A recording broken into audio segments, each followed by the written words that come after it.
Espera aí.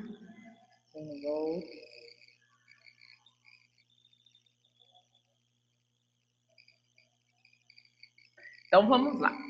Bom, pessoal, então essa é a nossa última aula.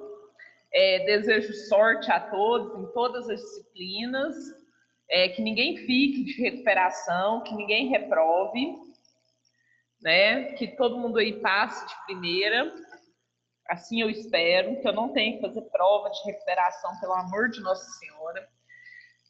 Quem está devendo alguma atividade para mim, que não fez, né, o teste, aquela outra atividade que eu passei, que ainda não fez, use o tempo de hoje, que a aula acaba mais cedo, para fazer esse teste, essas avaliações, tá?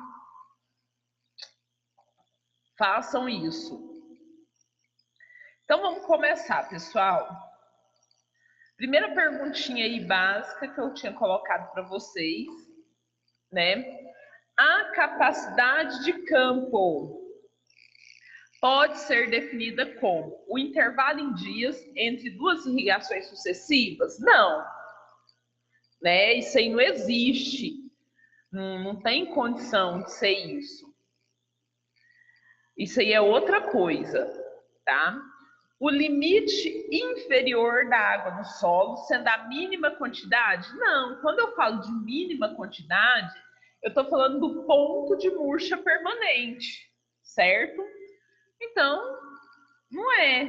Então, também já elimina a letra D, sendo a correta a letra C, né? O limite superior de água no solo, sendo a máxima quantidade de água que o solo pode reter sem causar danos no sistema. Quando eu digo sem causar danos ao sistema, pessoal, é que essa água ela não fique encharcando. Uma coisa é meu sistema ter água disponível para a planta, e a planta está lá, o solo, eu tenho água disponível para a planta, né? Essa água está agregada aos meus colóides, só que ela não é um excesso de água que ocupe todos os espaços porosos do solo. Porque senão o que ocorre? Ocorre um encharcamento. Esse encharcamento tira o oxigênio desse solo e a planta morre. Literalmente ela morre afogada.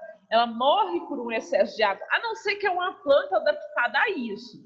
Uma planta de mangue, o arroz vive em áreas alagadas, né? Ele consegue sobreviver em áreas alagadas.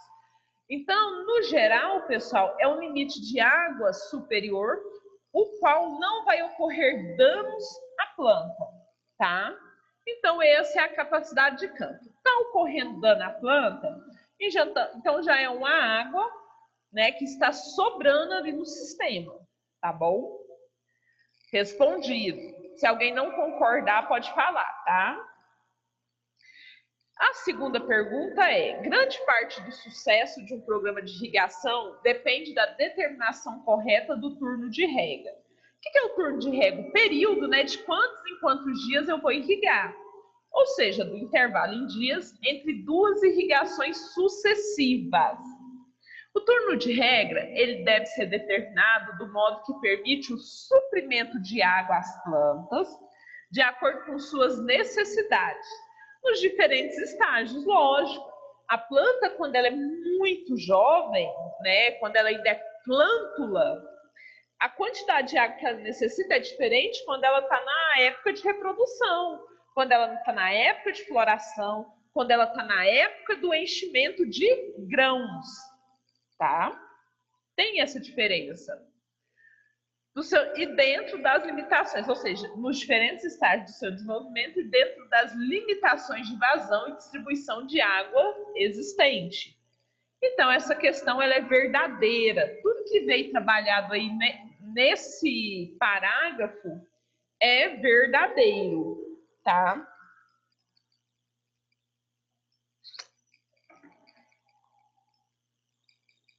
Aí a gente deixei aqui a terceira questão, que é os temidos cálculos, né? Ninguém gosta, mas ficou aí.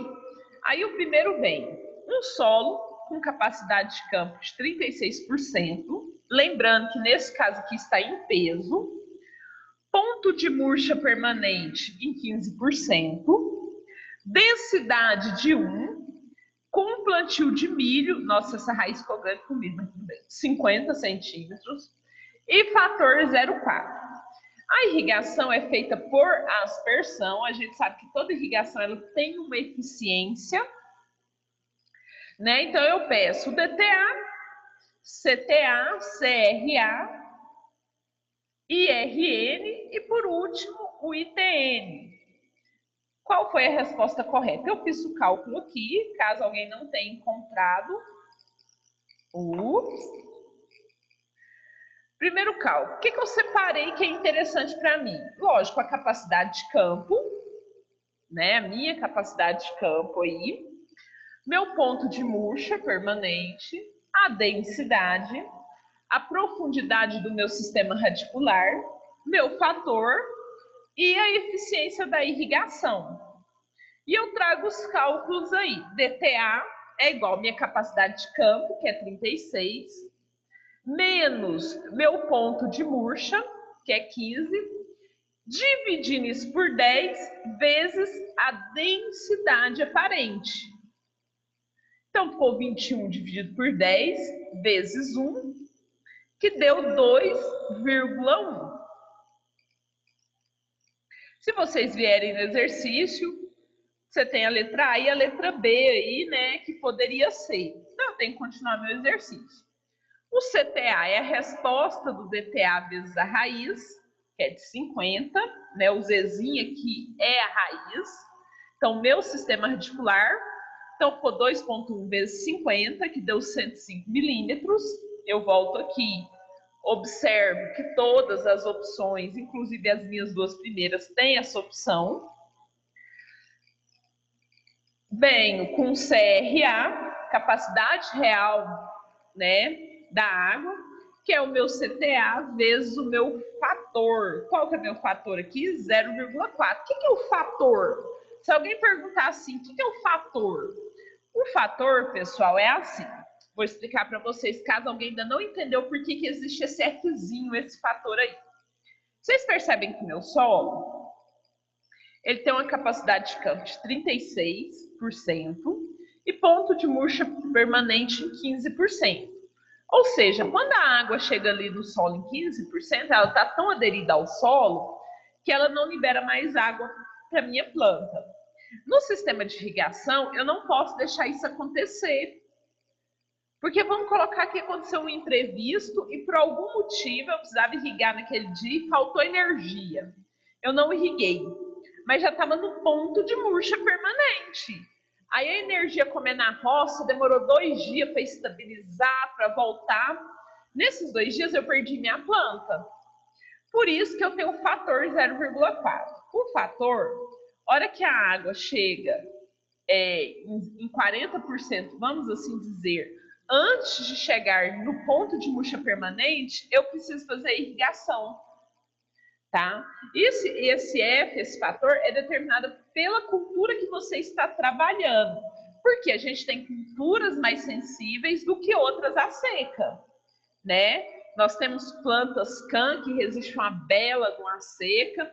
Nós temos as plantas C3 e C4, né, que são um pouquinho mais sensíveis. Então, eu tenho que ter essa margem de segurança. E o F me dá essa margem de segurança, tá? É por isso que existe esse fator aí. Então, eu pego 105, multiplico aí por 42, por 0,4, deu 42. O IRN, pessoal, é sempre igual ao CRA, tá? Então, deu 42 milímetros. Bacana. Então, a irrigação total necessária vai ser a irrigação real necessária dividido por quem? Pela eficiência do meu sistema. Por que eu tenho que fazer isso? Nenhum sistema é 100%, né? Então, eu tenho que jogar essa quebra, né? Para colocar a água realmente necessária para a minha irrigação. Então, eu vou usar o IRN dividido pela eficiência do meu sistema de irrigação, que foi 0,85. Então, no final, eu vou irrigar 49,41 milímetros. Acabou. Era só isso. Então, a resposta correta do exercício 3 é a letra A. Alguém encontrou um número diferente ou não encontrou esse valor? Acredito que não, né?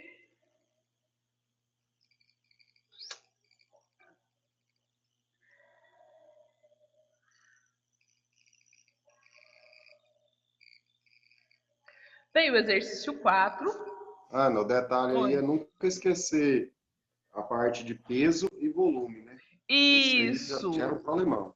Gera um problemão. E eu vou mostrar isso no quinto exercício. Porque no quinto exercício, eu dei em volume. Porém, eu dei o DA. Eu acredito que muita gente tenha multiplicado pelo DA, que é a densidade aparente, realmente. Tem que tomar muito cuidado com isso. Nesse segundo aqui, pessoal, ele também está em peso, assim como o Clay mencionou, né? O que a gente tem que tomar muito cuidado. Em peso, eu multiplico pela densidade. Em volume, eu não multiplico pela densidade. Ana, por que isso, né? Vamos colocar que alguém faltou nas minhas aulas e questiona o porquê disso. O porquê disso é muito simples, pessoal. Espera aí, tem um chat aqui. O abençoado não está aparecendo para mim. Por que disso, né? Em peso, em volume. Simples, pessoal. Foi a metodologia utilizada para a gente fazer a determinação do nosso solo. Então, eu pego e levo para o laboratório e tem 6 metodologias para mim fazer isso. Então, depende da metodologia utilizada, tá? Nesse caso aqui, pessoal, é um solo com capacidade de campo de 40%, ponto de murcha permanente de 12%, densidade aparente de 1,20, meu sistema radicular em 35, meu fator em 0,6 e eu mantive o mesmo sistema de irrigação. Fiz todas as substituições, todas, né? Nesse caso aqui, 40 menos 12 dividido por 10 vezes 1,20, que no final me deu 3,36 milímetros. Multipliquei isso pela minha raiz, que era 35 centímetros, foi para 117,6 milímetros. Multipliquei essa resposta pelo 0,6, o que é o 0,6? Meu fator, minha margem de segurança, que deu 70,56. Lembrando que o IRN é igual à capacidade real da água, deu a mesma coisa, 70,56. E dividi isso pela minha eficiência do meu sistema. Meu sistema ele não é perfeito, ele trabalha em 85%, o que me deu um resultado de 83,01 milímetros, que é a resposta letra B. Certo? Até aí tudo muito tranquilo, né? Aí, pessoal, vem essa questão aqui, que foi o que o Clay colocou. As outras, se vocês observarem, está em peso. Nesse caso aqui, está em volume. Ana de Deus, e agora, como é que eu vou fazer esse cálculo? Da mesma forma. Porém, eu não vou fazer aquela multiplicação aqui, ó, pelo DA, que é a densidade aparente. Isso aqui não vai existir, tá? E o restante das contas é tudo igual, não muda, certo? Como aqui, peraí, pessoal. Como aqui o meu sistema não é por aspersão, aqui tá errado, né? É um sistema de superfície, a irrigação desse sistema ela é sempre mais baixa, né?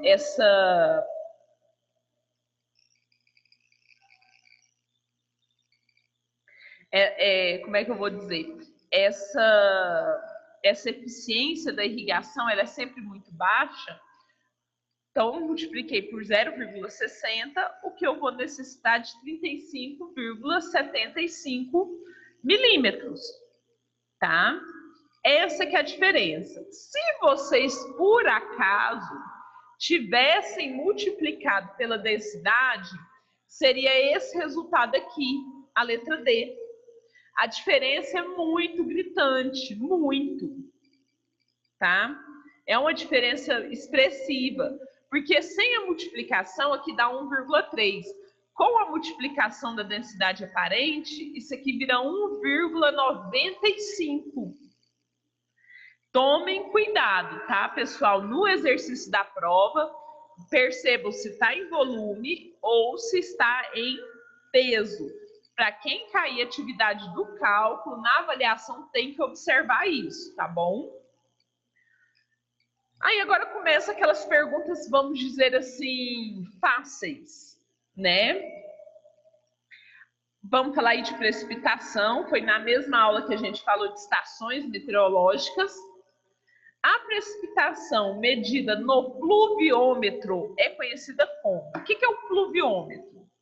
É aquele, vamos dizer assim, uma jarrinha, né? Um recipiente, melhor falando, que faz parte da estação meteorológica, né? Ele é um equipamento principalmente das estações meteorológicas mais simples.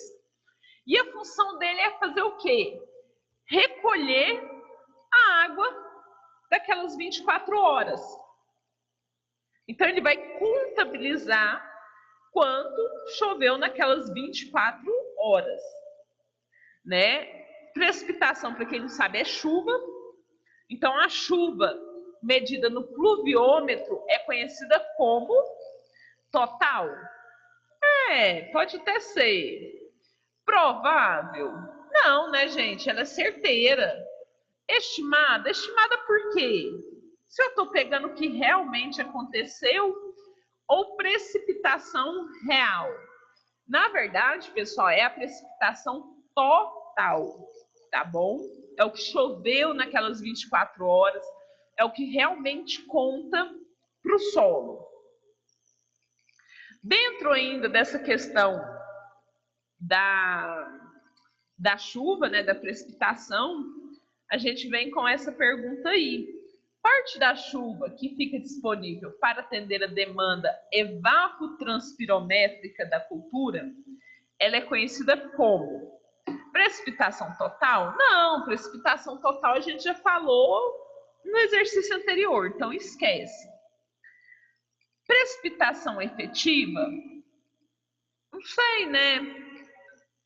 Precipitação estimada? Precipitação real?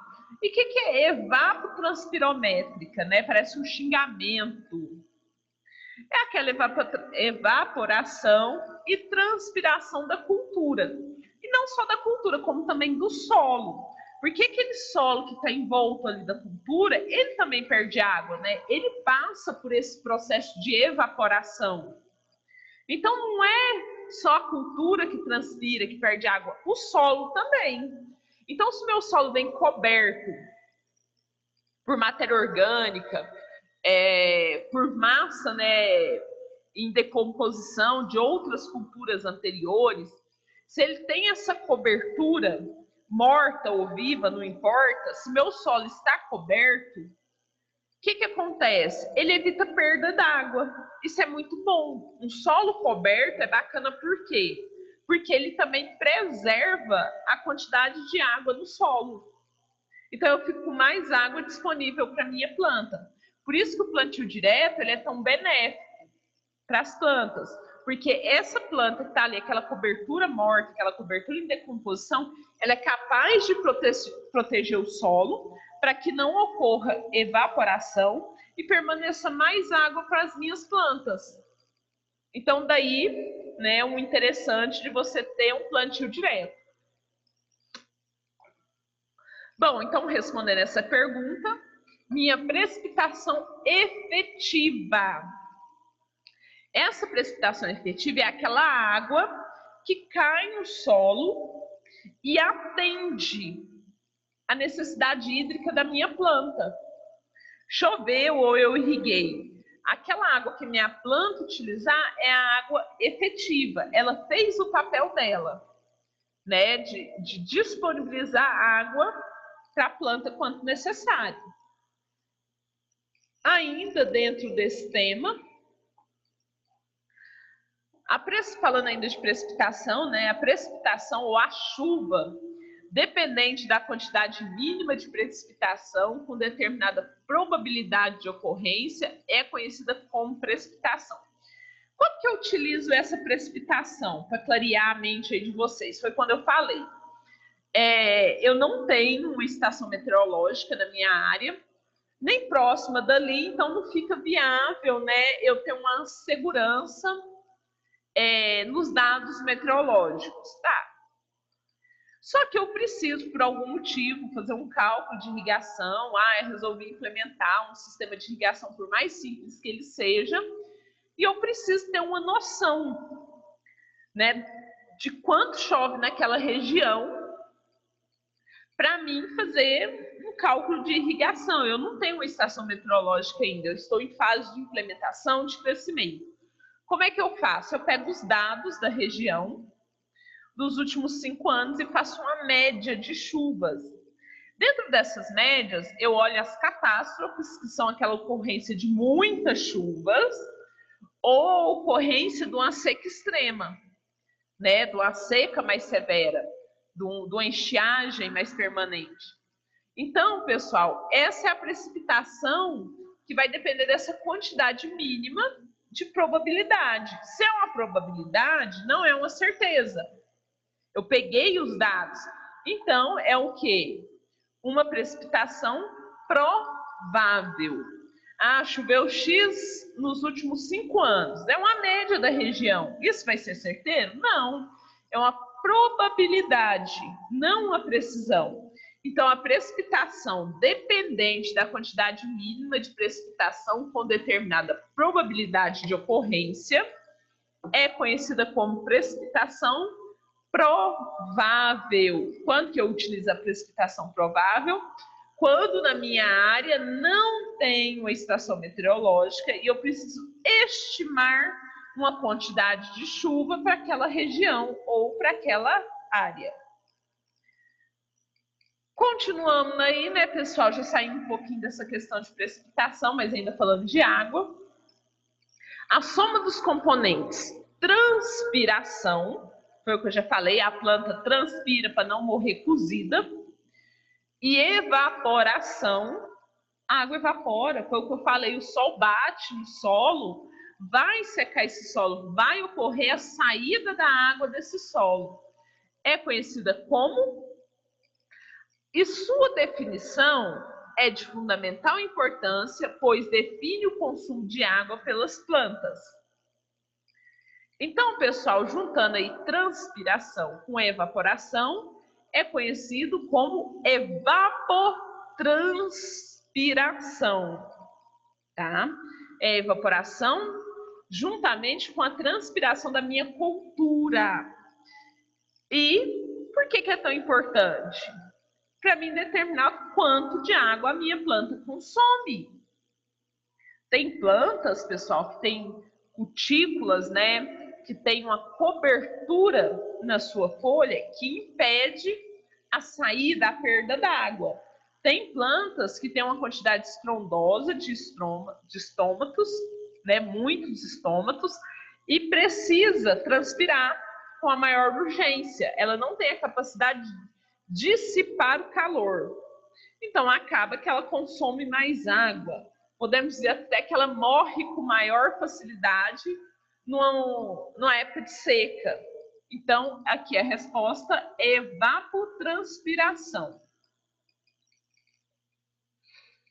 Continuando, o intervalo de tempo em dias necessários para que o sistema irrigar toda a área é conhecido como.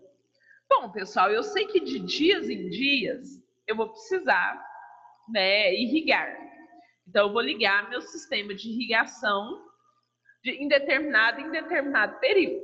Porém, eu também sei que meu sistema de irrigação vai funcionar dentro de um determinado período, né?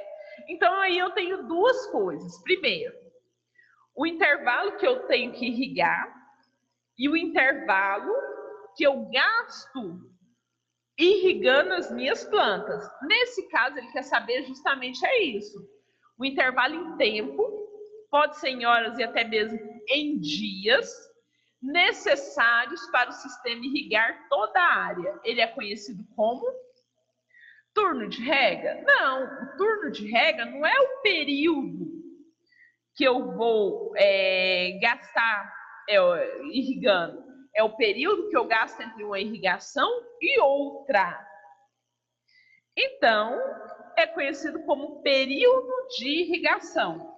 Então, pessoal, vocês têm que saber que existe turno de rega e período de irrigação. Essa frase aí de cima define o período de irrigação. É o meu tempo necessário para o meu sistema irrigar minha área.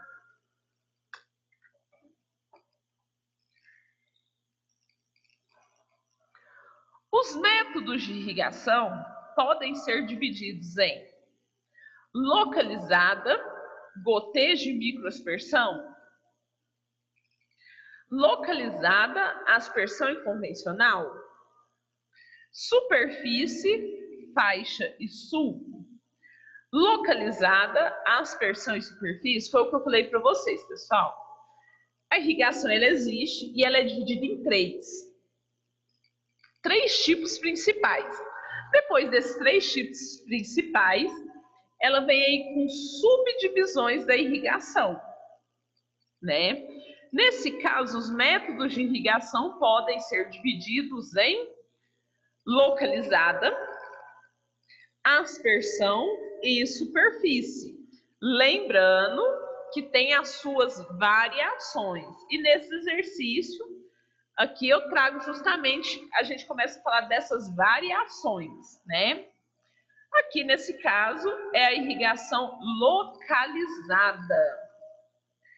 A irrigação localizada pode ser dividida em convencional e mecanizada, gotejo e microaspersão, não sei, sulcos, faixas e inundação. Essa daqui é a primeira que a gente pode descartar, porque a gente sabe que ela não é localizada. Sulco, faixa e inundação, vai tudo. Convencional e gotejo, então descartamos uma. Então a localizada, pessoal, convencional e mecanizada não entra. É o gotejo e a microaspersão. Quando é localizada, é bem próximo à planta. O próprio nome diz, é ali, ó, junto à raiz. O gotejo faz isso e a microaspersão também. A microaspersão, geralmente, a função dela é irrigar na copa, né, da árvore, não em cima da copa. Tem a árvore, tem a copa, ela vai molhar aonde a copa alcança. Então é uma microaspersão, ela é bem localizada. Ela vai ficar localizada na raiz daquelas plantas. E gotejo é que cai a gotinha no pé da planta e a microaspersão é que faz a chuvinha, podemos assim dizer, bem próximo ao pé da planta. Nesse caso aqui, a irrigação por aspersão pode ser dividida. Se é por aspersão, a gente já vai tirar aquelas, né, que tem a inundação. Então a gente tira a inundação. Aí fica as demais aqui. Na verdade, pessoal, ela é a letra A. Por quê? A irrigação por aspersão, que é aquela que imita uma chuva, né? Ela molha por cima das plantas, imitando a chuva, o que é diferente da microaspersão. A microaspersão, ela molha abaixo da copa. próxima à raiz. Na aspersão, ela vai imitar a chuva e ela vai molhar por cima da planta.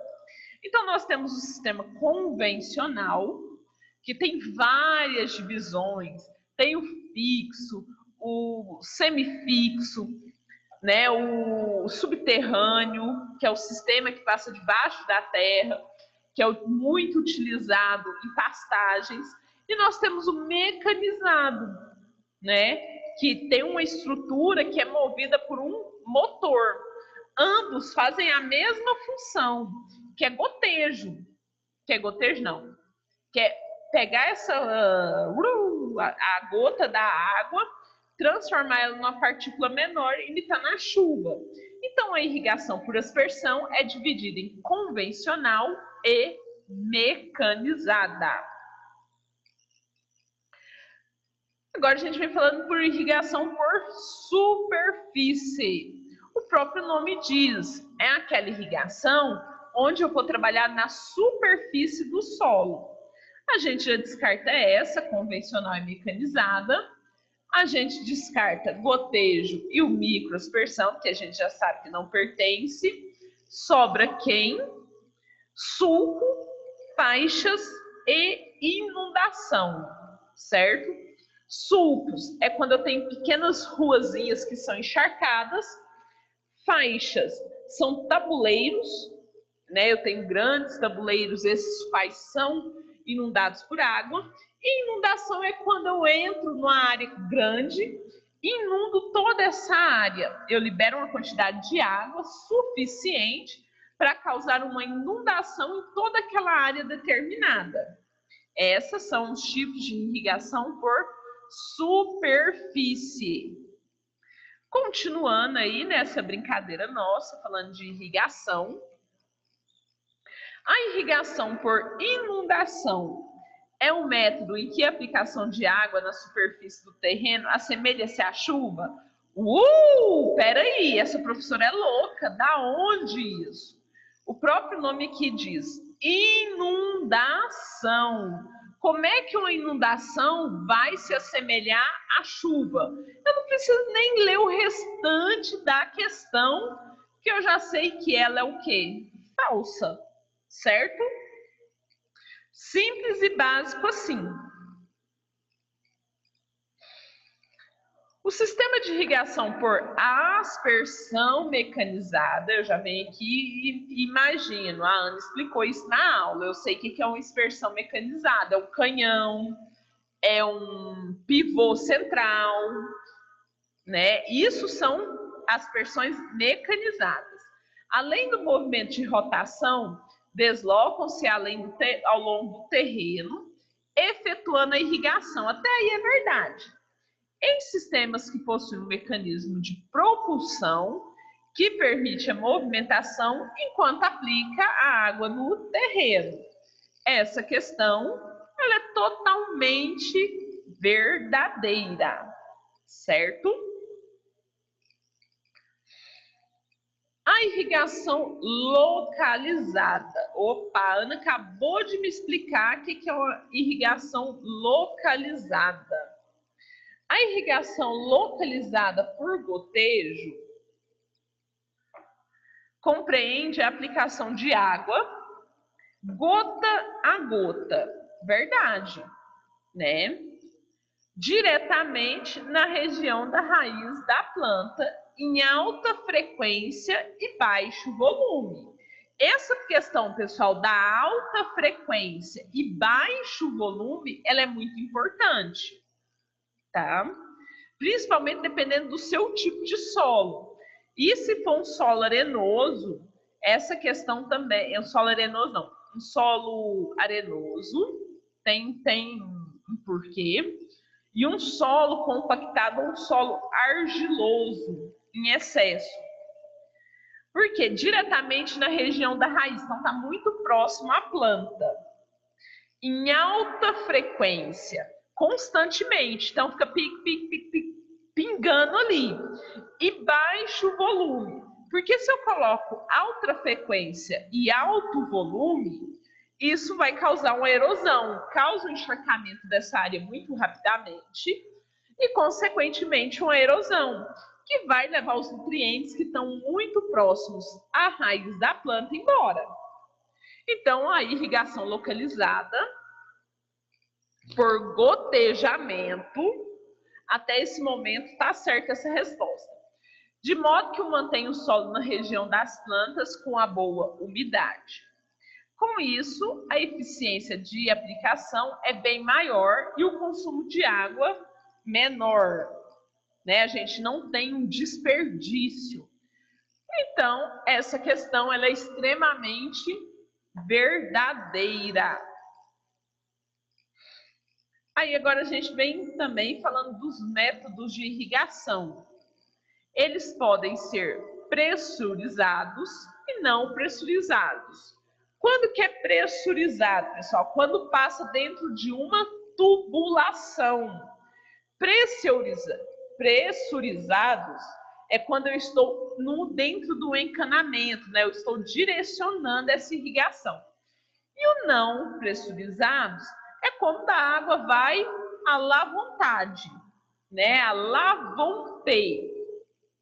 Quais são os sistemas de irrigação que usam encanamento para direcionar a água até a planta? Por aspersão e localizada. E o não pressurizado é o por superfície. Então, a resposta correta desse exercício, letra A, tranquilamente. Vamos falar agora um pouquinho da irrigação por inundação. Todos vocês já sabem qual que é a irrigação por inundação e como ela subdivide. Nesse caso, a pergunta é, na irrigação por inundação, ela pode ser permanente e direta? Permanente é que a pessoa fica fixa ali, né? E direta é a mesma coisa. Direta e intermitente, para quem não sabe o que é intermitente, é que ocorre o intercalamento. Inunda, deixa secar, inunda, deixa secar, e assim por diante. Permanente e intermitente? Apenas permanente? Não, a gente já falou, né, pessoal, que a irrigação por inundação, ela não é apenas permanente. Pode ser permanente para o arroz, para um trigo aí adaptado à inundação, mas principalmente arroz, ou pode ser intercalada, né? Intermitente, no caso de culturas como a cebola, pomares, como uva, né? A gente pode fazer uma irrigação dessa, a qual sofre uma inundação, a gente deixa essa água descer, precisou novamente da irrigação, a gente inunda novamente essa área. Então, a resposta correta é a letra C, tá? Permanente e intermitente. Quem é irrigado com a permanente? Geralmente arroz. Intermitente, geralmente olerícolas, como a cebola e principalmente pomares. Continuando sobre a irrigação aí por superfície, na irrigação por superfície, o declive da área deve ser de 0 a 10, de 0 a 15, de 0 a 20 ou de 0 a 6. Eu trouxe isso, pessoal, frisei bastante nas aulas anteriores, na revisão, porque a irrigação por superfície, que é a irrigação onde a água corre livre no solo, tem que se tomar muito cuidado com a topografia desse solo. Quem conhece Minas aí, a gente até brinca que os pés de café lá na serra, eles são plantados por estilingue. Porque o pessoal planta café em serra mesmo. Você olha assim, você fala, meu Deus, como é que a planta está ali?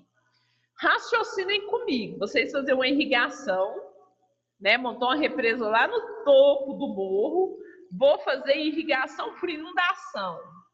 Vocês abrem ali a torneira e deixam jorrar água. Não existe, né, pessoal? Não tem nem como pensar uma possibilidade dessa. Porque a gente sabe que com o declive, a água vai alcançar altas velocidades. e ela vai vir só lavando o solo. Então, tem que se tomar um cuidado muito grande com a irrigação de superfície devido ao declive do terreno, para que esse declive não vire um problema, né? E no caso, o aceitável é de 0 a 6% de declive. 0 é uma planície total, é igual andar em Chapadão, né, lá no Mato Grosso. É Chapada, é Brasília. Brasília é planinho, né, uma planície. Até 6% de declive, para que isso não gere problemas de vossorocas ou de assoreamento de rios e lagos, tá? Então tem que se tomar cuidado sim. Então a resposta nesse caso é a letra D de dado. Bom, aí eu venho perguntando aí, né? As fases da irrigação por superfície são divididas em avanço.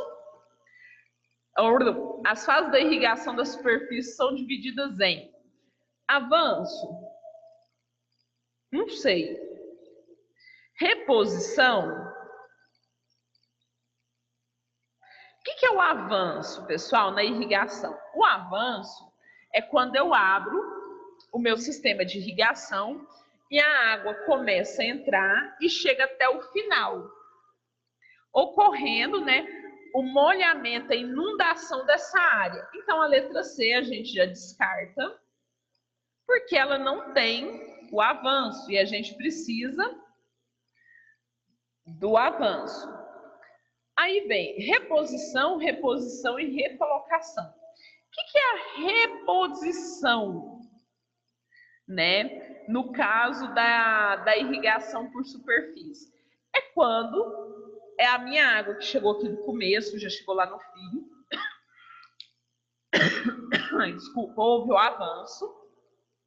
E agora, o que está acontecendo? Essa água está represada, fazendo a reposição da água no solo, nos perfis ali do solo. Então, recolocação não existe, eu descarto ela. Depleção ou secagem? O que é uma depleção, pessoal? A depleção é quando eu retiro meu sistema e a água começa a diminuir, né? Quando eu fecho meu sistema e aquela água ali no comecinho ela começa a sofrer uma redução. Então, secagem não existe, nós ficamos com a letra D. E recessão é quando no final a gente olha lá os sulcos, do começo ao final dos meus sulcos, toda a água já houve uma baixa, né? Uma seca da superfície. A minha superfície pode até apresentar seca, porém, abaixo da minha superfície, esse solo contém uma quantidade de água e ela está disponível para a planta. Então, essas são as 4 fases da irrigação por superfície, tá? Irrigação por faixa. A gente ainda continua aí na irrigação por superfície. A irrigação por faixa assemelha-se à irrigação por inundação. Lógico, né? Até aqui tudo bem. Por quê? Por faixa, eu tenho minhas faixas, elas vão inundar. Até aí, tranquilo. Esse método se adapta melhor a culturas cultivadas com grande espaçamento entre plantas. Essa afirmação é verdadeira ou falsa? Pessoal, ela é falsa. Até aqui tá ok. Semelha-se a irrigação por inundação. O que muda é aqui, ó.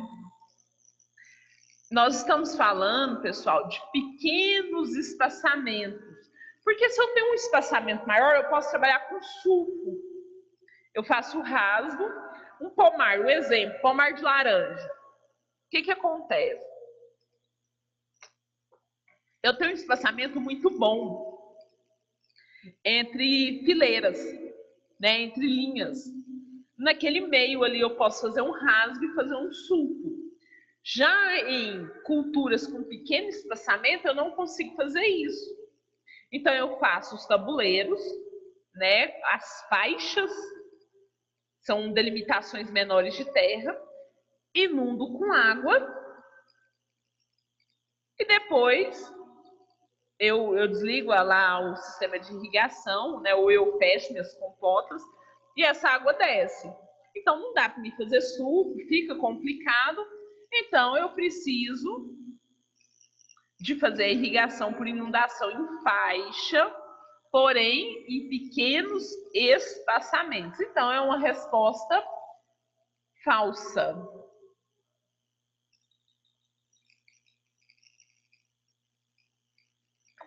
Continuando. Agora a gente já vem falando aí de motobomba. Foi uma das últimas aulas que a gente teve, né? Tá bem fresquinho na cabeça de vocês. Eu dei uma revisão boa, né?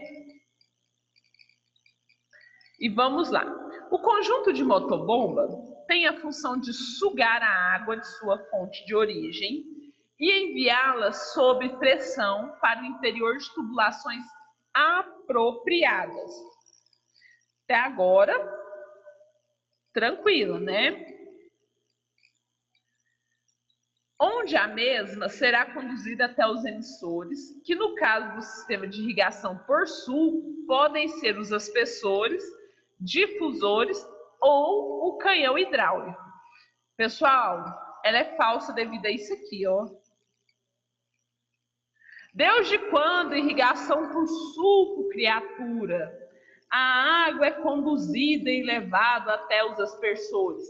É nunca, né? Isso aqui está erradíssimo por causa disso aqui. Se eu colocasse a irrigação por aspersão ou por convencional, qualquer coisa assim, tranquilo. Mas nesse caso, ela é falsa por causa disso. A última questão, o conjunto de motobomba, não, a última questão é essa aqui. Cavitação é definida como? Tudo aqui já começa falando que é formação de bolhas, então lógico, tá tudo certo. Formação na entrada da saída, já descarta logo de cara, né? Onde já se viu na entrada da saída. Não existe isso. Formação de bolhas na entrada da bomba, mais precisamente na entrada do tubo, devido ao aumento da pressão da água ao ponto de igualar a pressão de vapor do líquido, estando em temperatura constante. Deixa quieto aqui até nós descobrir o erro. Formação de bolha na saída da bomba, mais precisamente na entrada do rotor, devido à redução da pressão. Tá errado. Primeiro aqui que é um aumento da pressão. Formou bolha por quê? Porque aumenta muita pressão ali na entrada da bomba. E aqui, pessoal, na entrada do rotor, e aqui está na entrada do tubo. Ficou duas questões. O que muda é isso, na entrada do rotor e na entrada do tubo. Na verdade, pessoal, é letra D, tá bom? É na entrada do rotor que ocorre a cavitação. Chega ao ponto da bomba não desempenhar o seu papel devido a essa formação de bolhas, ok? Alguém tem alguma dúvida, algum questionamento? Quer falar alguma coisa?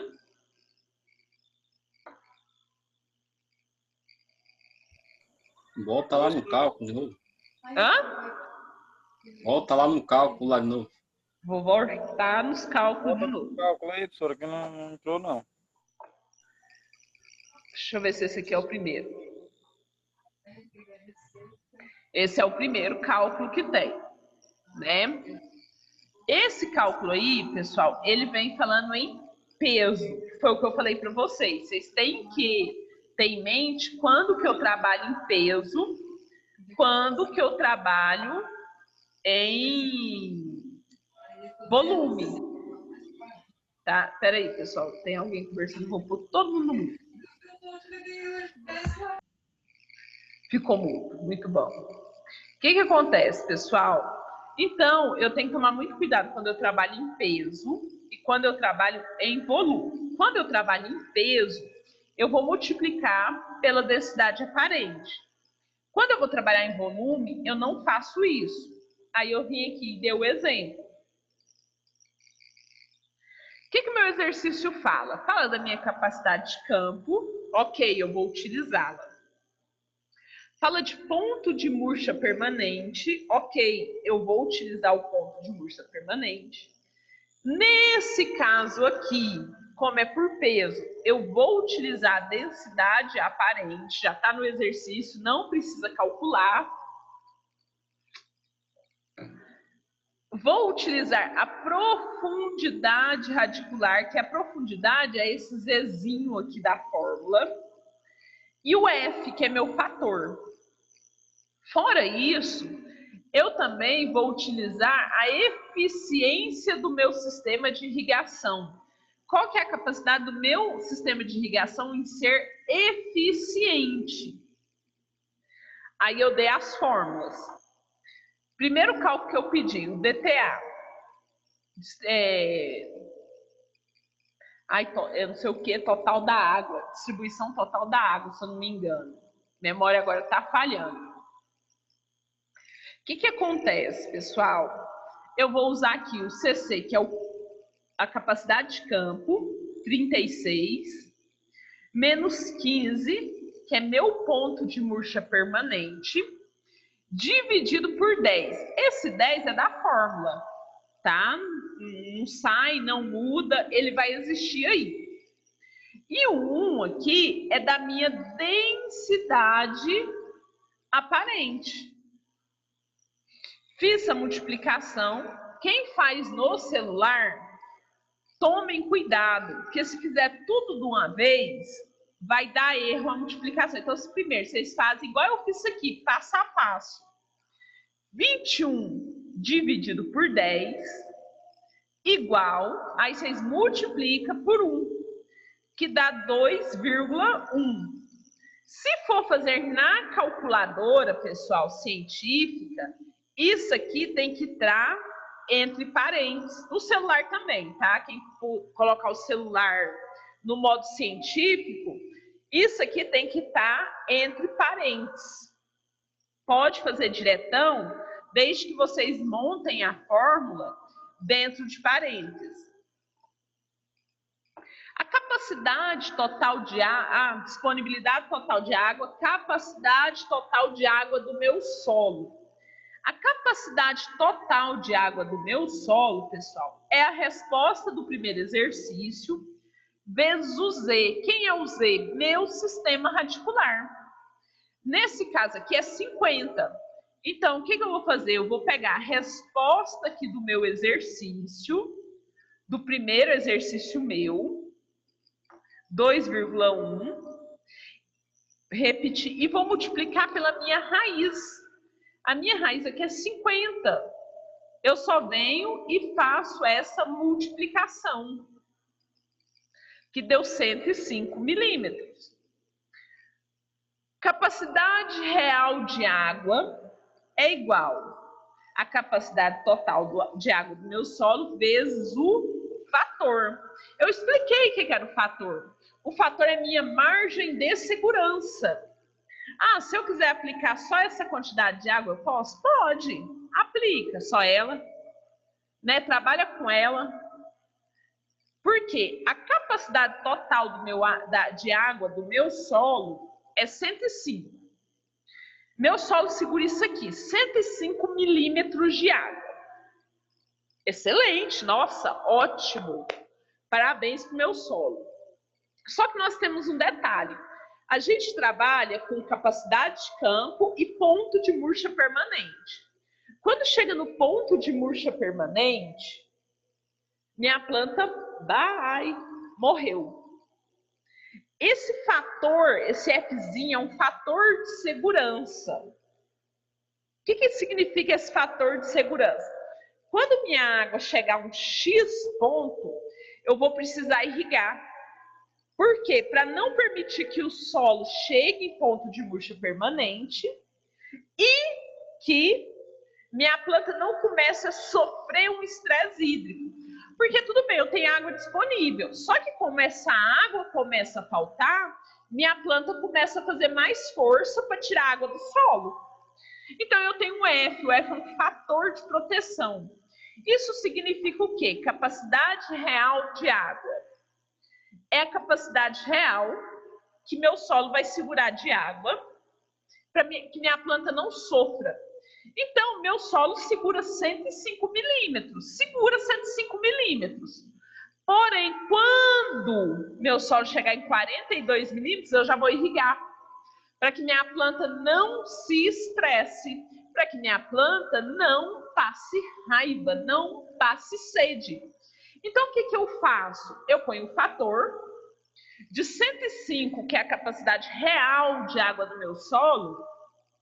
Quando chegar em 42 milímetros, eu já vou irrigar. Porque eu tenho uma margem de segurança. Meu solo vai estar lá com 42 milímetros de água. Porém, eu não vou esperar reduzir isso. Eu vou irrigar.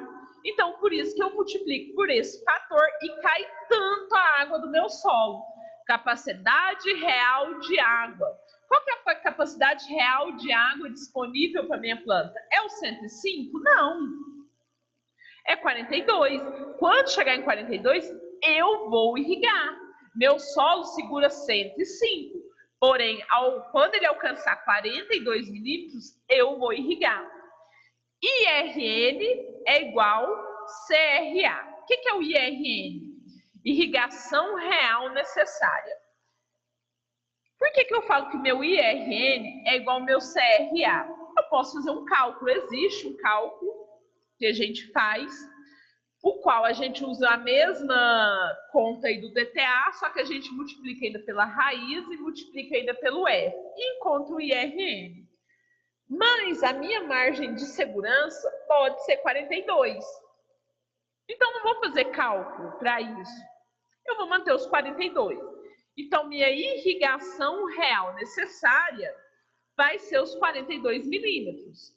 Quando chegar em 42, eu tenho que irrigar. Aí vem ITN. O que é o ITN? O ITN é a irrigação total necessária. Irrigação real e irrigação total. A irrigação real, pessoal, é aquela água que eu vou jogar no sistema, lindo e maravilhoso, beijinho no ombro, e meu sistema vai aguentar ali segurar essa água. Só que eu tenho um problema. Se eu falar para você que você tem que pôr 42 milímetros de água, você vai falar assim para mim, tá, eu vou colocar 42 milímetros de água. Põe, beleza, bonitinha ali, lindo e maravilhoso. Só que meu sistema não é 100%. Meu sistema tem falhas. Então, eu tenho que calcular essa falha do meu sistema.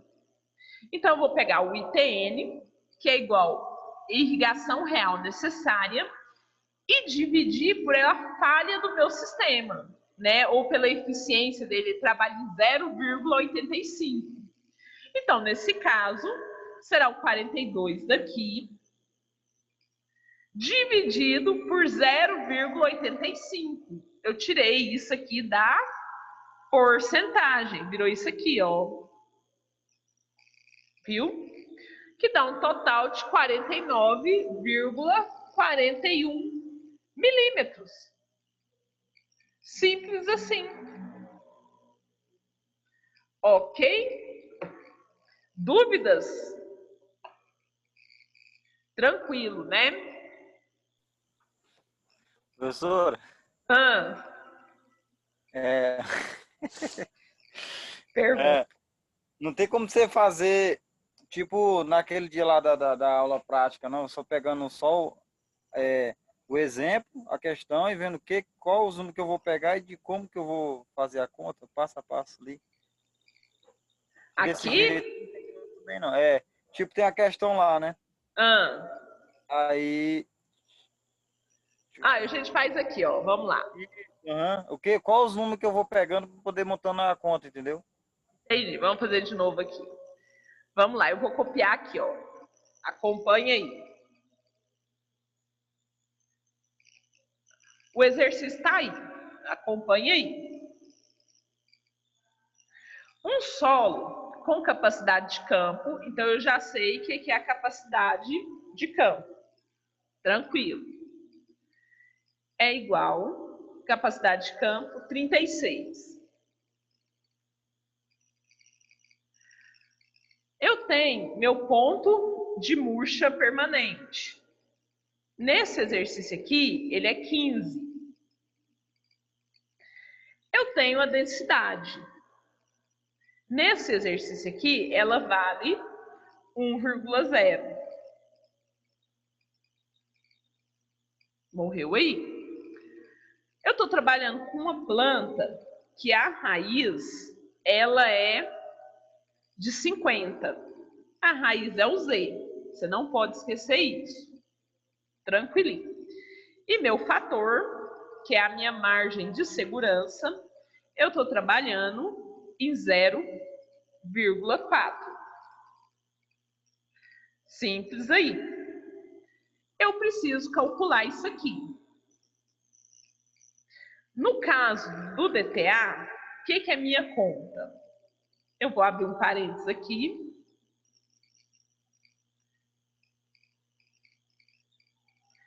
Vai ser o 36 menos o 15, que é meu ponto de murcha permanente. Esses dois aí é dividido por quem? Por 10. Cadê minha divisão aqui? Aí quando o computador vai dar, gente. Espera aí que eu vou achar o símbolo da divisão. Acho que é esse aqui, não. Dividido, só que aqui.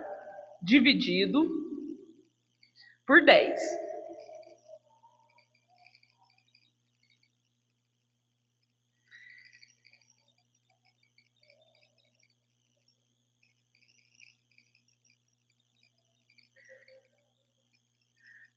Que multiplica o DA, que é a densidade aparente, que é 1,0. O resultado dessa conta foi 2,1. Tranquilo. Aí,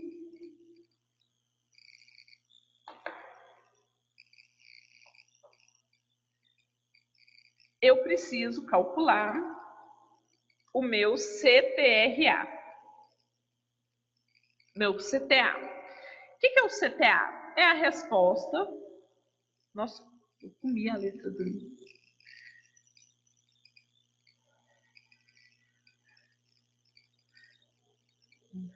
Zero é igual a 2,1.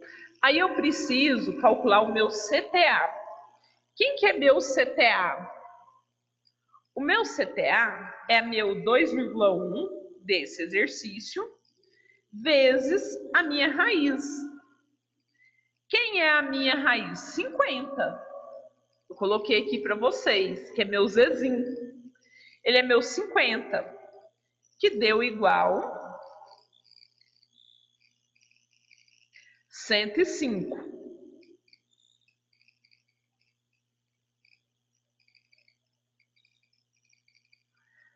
Até aí, tranquilo. O que acontece? Eu preciso calcular meu CRA. O meu... Oi. Até a próxima, então. Boa prova lá para você. Certinho? Meu CRA, pessoal, o que é meu CRA?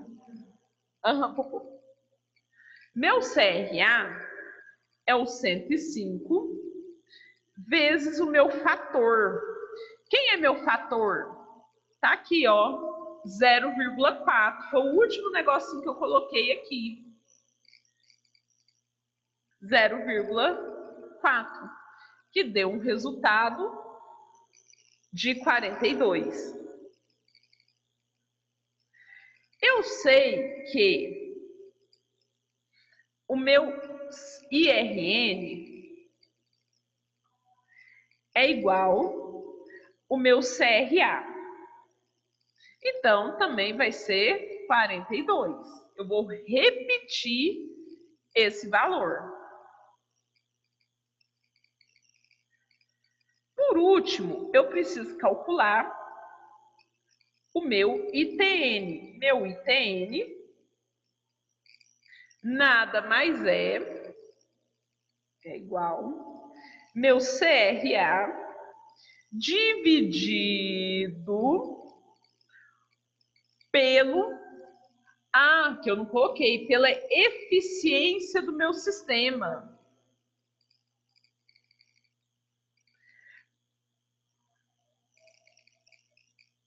Deixa eu ver aqui. Pela eficiência do meu sistema. Meu sistema, ele nunca vai trabalhar 100%. Ele tem falhas. Nesse caso aqui, ele trabalha em 85%, que na verdade é 0,85. Então, vai ser meu CRA dividido por 0,85, que vai ser igual a 49,41. E o exercício morre aí, com 5 linhas de continha. Deu para entender? Pegar melhor, como se diz? Agora sim. Agora sim, né? Pessoal, deixa a presença aí. Boa prova para vocês. Não se preocupem, tá? Não precisa achar que é um bicho de 7 cabeças, vai ser tranquilo. Bom descanso, bom final de semana e boa sorte para vocês. E até breve para todos. Espero que ninguém fique de recuperação comigo, pelo amor de Nossa Senhora.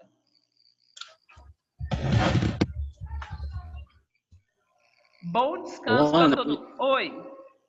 Depois você manda aquela outra fórmula se é peso ou outra densidade, né? Aqui, ó, aqui, essa é peso. A de densidade está aqui, ó. É o terceiro. Ui, cadê? Peraí. É só a fórmula. É só a fórmula, só muda o negocinho. Mas eu posso mandar lá no grupo, não tem nada não. Eu escrevo lá no grupo, não tem nada não. Não, beleza. Então tá bom então. Então deixa a presença aí, não esquecem, hein, pessoal? Deixar a presença.